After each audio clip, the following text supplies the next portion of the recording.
So it's week 5. I'm just coming back from a walk, and I thought I'd spend a little time giving you my perspective of some of the learning theories we're going to talk about this week. Your job is going to be to look at learning theories and integrate social media into them. This week I wanted to give you some background on learning theories and let you align them with social media. We'll cover several theories in this video and some related research on brain science. And in many ways, this will be a trip down through history. So we'll start with behaviorism first. But first, a little historical background. Humans have a long history of learning. Humankind first began to form social groups more than 200,000 years ago, and part of that involved differentiation of functions, those that had to be learned. 70,000 years ago, humankind left Africa and started global journeys. They began to leave images and carvings behind about 40,000 years ago, early attempts at shared learning. Storytelling probably dates back much further, but we began to see stories unfolding through images about 17,000 years ago. The first evidence of games goes back 8,000 years. And if you think, the smartphone you carry has aspects of social, mobile, visual, storytelling, and gaming embedded in it. We're basically just seeing the evolution of learning unfolding before us right now. Learning theory really started with behaviorists, Pavlov, Skinner, and others 90 years ago. Behaviorists saw the brain as a black box that could be conditioned to respond to stimulus. Think Pavlov's dogs and the ringing of bells. The role of the instructor was to provide the stimulus and then reinforce good behavior. Snoopy here cannot figure out what's going on, but a lot of scientists did studies of ways to reward or punish students to obtain learning outcomes. I suspect that many of you can think of examples from either your teaching or classes you've taken of behaviorist approaches, like the pop quiz. 60 years ago, a new line of thinking emerged, the cognitivist. Cognitivists saw the brain as a computer. Scientists like Robert Gange looked at the process, not unlike a computer program, to enhance learning. This involved gaining attention, telling students what was to come, surfacing prior knowledge, presenting the new information, guiding the students as they align this new information with the old, and then assessing performance and looking to transfer to other contexts. Not unlike what we do in teaching today. Cognitivists worked hard to have students recall stored information, and in thinking stored information, they're thinking a computer. Like a computer, they assumed that the brain had different areas for memory, and they worked to make the movement of information effective. You've probably heard terms like short-term memory and long-term memory.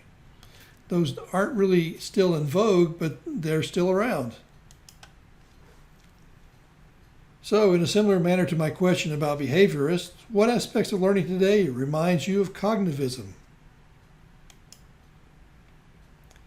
Now, 50 years ago, a new theory emerged, constructivism. Men like Piaget, Vygotsky, and Papert saw learning as more than the programming of a computer. They saw the brain as constantly assimilating new information and new experiences into the framework that already existed in the brain. So one did not learn in isolation, one learned in a social construct, working with others. Vygotsky suggested that in learning, there is a zone of proximal development, where skills that are too difficult to learn on one's own can be learned with guidance and encouragement from a knowledgeable person. In other words, learning is a social construct, and the teacher provides scaffolding to help the student learn.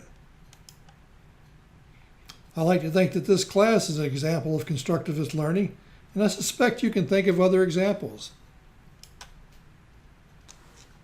So in 5 minutes, we've covered 70 years, and now brain science begins to impact learning theory.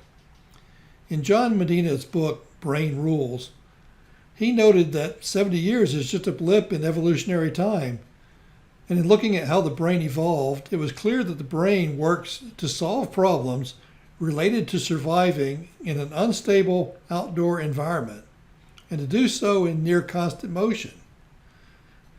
In fact, let me repeat that.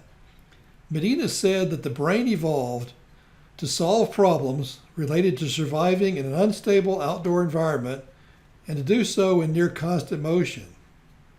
Medina noted that if you were interested in designing something like a learning environment, then the modern classroom is just about totally opposite from what the brain was evolved to do.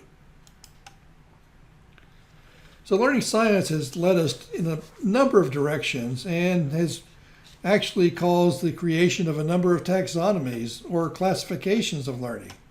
Some of these you're probably familiar with, others may be new to you.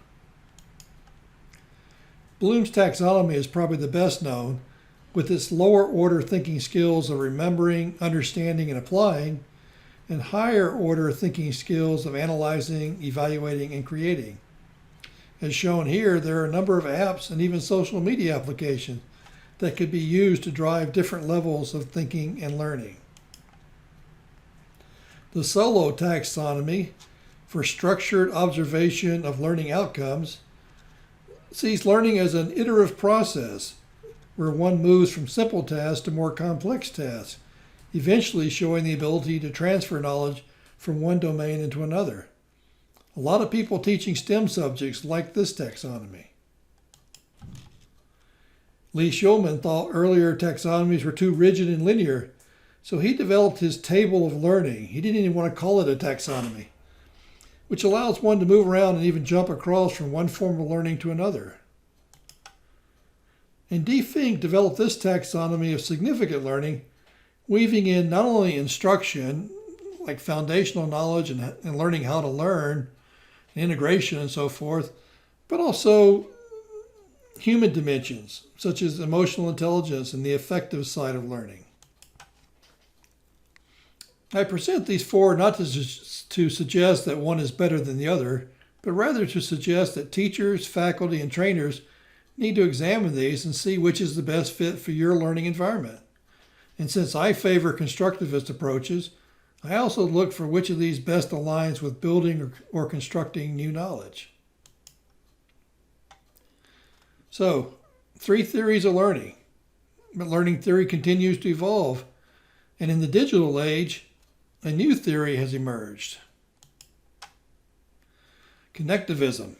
And I think connectivism may be particularly relevant as we attempt to deal with learning during the pandemic. Connectivism is an alternative view that suggests what we know is important, but who we know is equally important, and that we build knowledge by continually taking in data from those we're connected to, not unlike what we've been doing on Twitter. Developed by George Siemens and Stephen Downes, both Canadians, they saw the internet as providing a new avenue for learning. And rather than seeing learning as an individual action where knowledge is poured into the heads of students, connectivism sees learning as a growing web. A term you might hear is rhizome learning, where much of what we learn comes through our various connections on the web.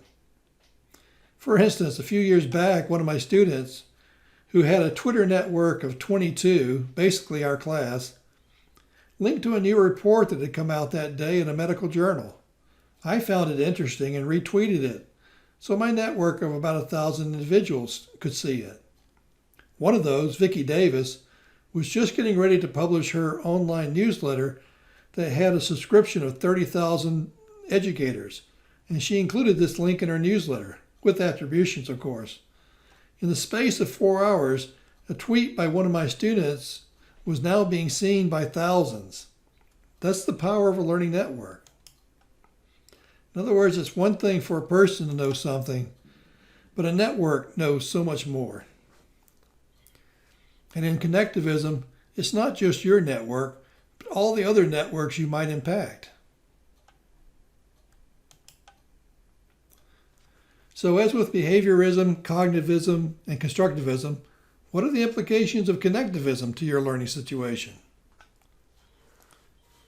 And as I said at the beginning, this may have simply been a refresher, But this week, I would like you to decide how you would align social media with these learning theories. I look forward to hearing your thoughts on Twitter in our discussion forum in Canvas.